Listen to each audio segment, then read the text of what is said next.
नमस्कार, आप देख रहे हैं स्वराज पोस्ट। मैं हूं आपके साथ ऋचा भिलारी। बिहार की सियासत की तस्वीर इन दिनों बेहद रंगीन और रोमांचक नजर आ रही है। विधानसभा चुनाव नजदीक आते ही हर दल अपने अपने पत्ते खोल रहा है। रणनीतियों को धार दी जा रही है और जनता को लुभाने के लिए बड़े बड़े वादे और रैलियां की जा रही है। इसी बीच एक ऐसा नाम जो अभी काफी चर्चे में है, अनंत सिंह, जिन्हें लोग प्यार से छोटा सरकार कहते हैं। आज यानी कि 16 सितंबर को मोकामा में एनडीए का कार्यकर्ता सम्मेलन आयोजित हो रहा है। यह सिर्फ एक साधारण सम्मेलन नहीं, बल्कि एक ऐसा मंच है जिसने पूरे बिहार की राजनीति में नई हलचल पैदा कर दी है। मोकामा विधानसभा क्षेत्र में इस कार्यक्रम को लेकर लगाए गए पोस्टर और बैनर में सबसे ज्यादा चमक रहे हैं अनंत सिंह। लेकिन तस्वीर का दूसरा पहलू भी है। जेडीयू के मुख्य प्रवक्ता नीरज कुमार, जो लंबे समय से अनंत सिंह का विरोध कर रहे थे, वो लगातार सवाल उठाते हैं कि एक आपराधिक छवि वाले दल बदल करने वाले नेता को टिकट कैसे दिया जा सकता है। उनका कहना है कि विकास के लिए एक साफ सुथरी छवि वाले नेता की ही जरूरत है। इसी कड़ी में पिछले उपचुनाव में बीजेपी प्रत्याशी रही सोनम देवी के पति ललन सिंह ने भी अनंत सिंह के खिलाफ मोर्चा खोल दिया है। आधिकारिक तौर पर अनंत सिंह अभी किसी भी पार्टी में शामिल नहीं है। इसके बावजूद उनके पोस्टर का इस तरह से प्रमुखता से सामने आना अपने आप में कई सवाल खड़े करता है। अनंत सिंह खुलकर दावा कर चुके हैं कि इस बार विधानसभा चुनाव में वो जेडीयू के टिकट से मैदान में उतरेंगे, यानी छोटे सरकार की घर वापसी एनडीए के पाले में तय मानी जा रही है। राजनीतिक गलियारों में चर्चा ये भी है कि आज का ये सम्मेलन उसी दांव पर अंतिम मुहर लगाने वाला है।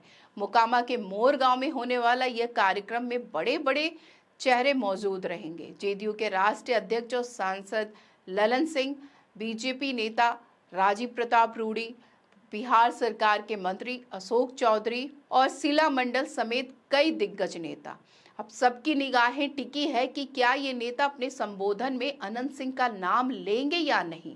क्या वो इशारे इशारे में ये साफ कर देंगे कि मोकामा से एनडीए का अगला चेहरा छोटे सरकार ही होंगे, या फिर इसे महज एक कार्यकर्ता सम्मेलन कहकर टाल दिया जाएगा। याद कीजिए कुछ दिन पहले का वो तस्वीर जब जेडीयू के सीनियर नेता ललन सिंह ने अनंत सिंह के साथ रोड शो किया था। उस वक्त भीड़ में गूंजते नारे और जनता का उत्साह इस और इशारा कर रहा था कि मोकामा के कैंडिडेट वही रहेंगे। हालांकि ललन सिंह ने अब तक आधिकारिक घोषणा नहीं की, लेकिन उनके संकेत और जनता की प्रतिक्रिया इस संभावना को मजबूती देती है।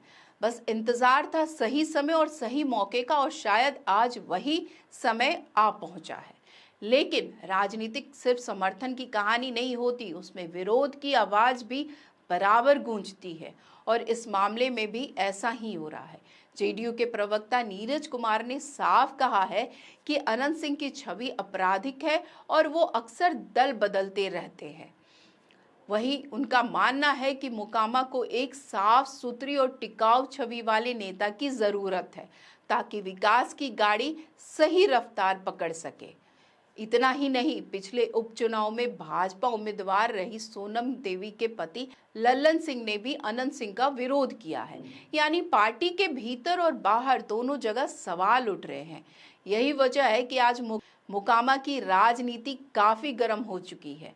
कार्यकर्ता सम्मेलन के मंच से मिलने वाले संदेश यह तय करेंगे कि आखिर एनडीए किस पर भरोसा जताता है, अनंत सिंह जैसे असरदार और लोकप्रिय नेता पर, या फिर नीरज कुमार जैसे नेताओं की बात सुनकर साफ सुथरी विकल्प की तलाश पर। हाल के राजनीतिक घटनाओं पर नजर डाले तो ये संकेत साफ है कि एनडीए मोकामा से अनंत सिंह पर ही दांव लगाने जा रहा है।